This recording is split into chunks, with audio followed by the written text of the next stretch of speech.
Vous avez une idée de projet qui s'inscrit dans le secteur éducation des adultes d'Erasmus+. Vous souhaitez demander un financement. Nous abordons dans la quatrième partie de ce webinaire les outils pour vous aider. Camille, EPAL est bien entendu un des outils indispensables pour nos participants. Et tu vas nous en dire plus. Nous pourrons aussi évoquer d'autres outils qui facilitent la mise en œuvre des projets, car certains sont spécialement conçus pour le secteur éducation des adultes. Tout à fait. Et commençons par EPAL. Avant d'être porteur de projet ou futur porteur de projet, vous êtes d'abord des professionnels de l'éducation et de la formation qui vous adressez à un public âgé de plus de 16 ans. De ce fait, la plateforme EPAL vous concerne.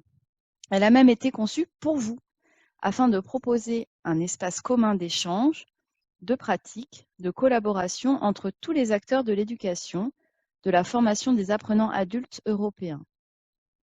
En effet, nous devons partir du principe que nous avons à apprendre des pratiques de chacun. En participant à ce webinaire, votre inscription à la plateforme EPAL a été demandée. Vous intégrez, par ce biais, la plus grande communauté de professionnels des questions d'éducation et de formation des adultes. Bienvenue parmi les 70 000 membres. Pour faire vivre cet espace et son contenu, 35 équipes nationales œuvrent quotidiennement à l'animation de la plateforme. 23 langues de travail sont consultables. Ces chiffres sont peut-être un peu impressionnants. En quoi EPAL est un outil aidant pour un porteur de projet ou un futur porteur de projet? La plateforme s'est dotée de fonctionnalités spécifiques au personnel engagé dans un projet européen et en possède d'autres plus génériques aux acteurs qui ne sont pas nécessairement dans des projets, mais qui peuvent leur être utiles.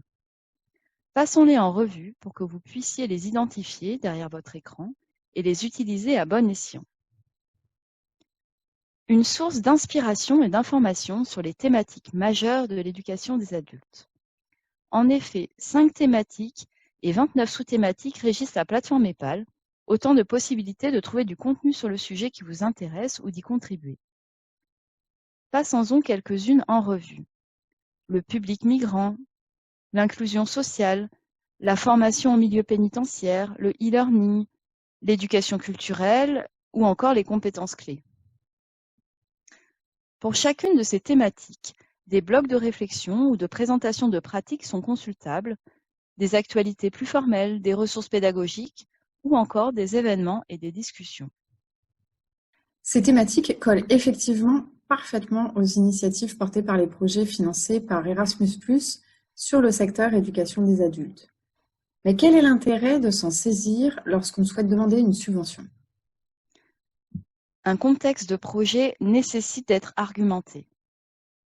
Il est alimenté bien sûr en premier lieu par votre contexte professionnel, mais il peut être nécessaire d'avoir un minimum d'informations sur le contexte européen et sur la situation du ou des pays avec lesquels vous souhaitez coopérer.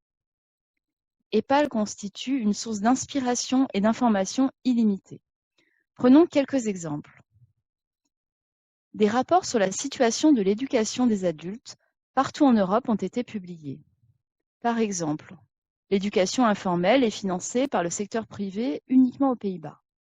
On apprend aussi que la Suède a une longue tradition d'éducation des adultes, à commencer par l'éducation populaire au milieu du XIXe siècle. En Suède, le nombre de participants à l'éducation non formelle est très important.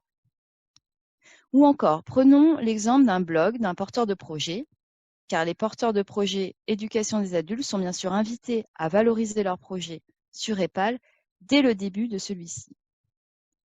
Ici, une ressource a été postée car elle permet de télécharger la méthodologie produite par les équipes, à savoir un outil de reconnaissance des expériences d'engagement qui se sont déroulées à l'international. Le blog, lui, décrit comment se servir de l'outil. Vous aussi être inspiré? Vous aussi souhaitez contribuer? Rien de plus simple. Chaque utilisateur peut soumettre du contenu sur EPAL, et c'est d'ailleurs ce qui fait la richesse de cet espace. Grâce à l'onglet à droite qui s'affiche sur votre écran, vous pouvez à votre tour poster des contenus. Par ailleurs, notre équipe traduit ces contenus en français, du français vers l'anglais et l'allemand pour qu'il puisse avoir une large résonance dans l'Europe de la formation.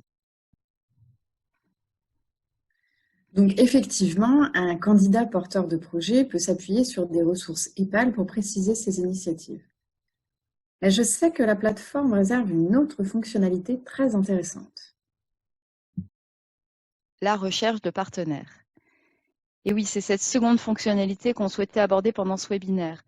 Ce forum de recherche de partenaires pour de futurs projets européens vous est spécialement dédié.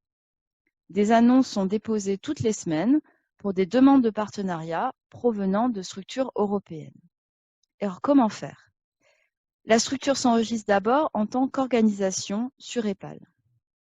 Elle peut ensuite consulter les annonces déjà postées ou bien déposer sa propre annonce de recherche de partenariat. Une fois vos partenaires trouvés, par le biais d'EPAL ou par tout autre biais, il est possible de demander un espace collaboratif pour communiquer et échanger avec les partenaires de manière privée. Il existe l'équivalent de ces espaces en mode public que l'on nomme communauté de pratique et où chacun peut demander l'accès pour collaborer autour d'une thématique particulière. C'est l'occasion d'y tester votre idée de projet. Nous vous invitons à visiter la plateforme et bien sûr l'équipe EPAL est à votre disposition pour vous accompagner dans l'appropriation de la plateforme. On voit bien comment EPAL peut être un outil pour un porteur de projet, candidat à une subvention Erasmus+. Abordons maintenant un autre outil qui peut être un réel soutien dans votre démarche de demande de financement Erasmus+. Les développeurs. Pour vous aider à vous orienter dans le programme et à rédiger la candidature, un réseau de développeurs Erasmus+ existe.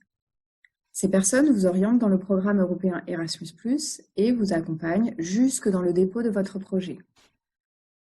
Alors comment trouver un développeur proche de chez vous? Une carte interactive est accessible sur le site de l'agence. Le profil du développeur s'affiche en cliquant sur la carte. N'hésitez pas à les contacter. EPAL et les développeurs Erasmus+, sont un réel soutien pour monter un projet. Quand ils sont prêts à rédiger leur candidature, comment nos candidats peuvent-ils être aidés? Posons la question à Simon du département de gestion des projets. Bonjour, donc la plateforme Pénélope Plus est l'outil indispensable pour les porteurs de projets. Vous retrouverez sur cette plateforme toutes les informations nécessaires pour déposer une candidature. Vous trouverez notamment l'appel à proposition du programme, également le formulaire de candidature. C'est également sur cette plateforme Pénélope Plus que vous retrouverez des fiches par type de projet, donc par action clé.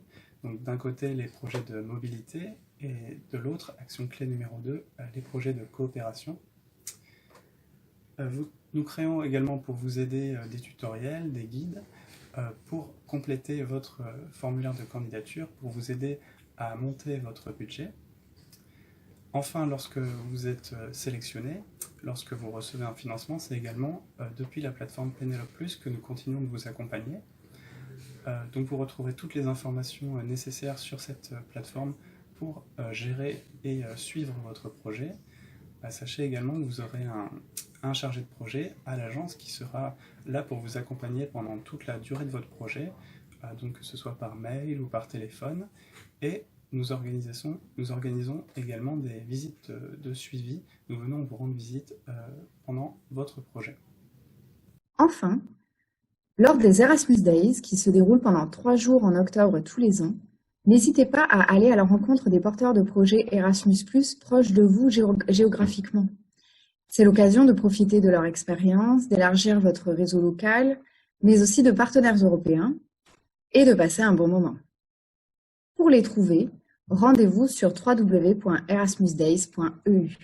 Le webinaire touche maintenant à sa fin. Avant de vous laisser, nous tenons à vous remercier pour votre attention. Si vous avez des questions, n'hésitez pas à vous inscrire aux sessions de questions-réponses que nous organisons une fois par mois. Les dates sont accessibles depuis l'agenda du site de l'agence. Si vous avez besoin de nous contacter, écrivez-nous aux adresses indiquées à l'écran. Et pour rester informé sur Erasmus+, et sur les événements EPAL, inscrivez-vous à nos newsletters et suivez-nous sur les réseaux sociaux. Merci pour votre attention. À bientôt. Merci. Au revoir. Ciao. Kenavo.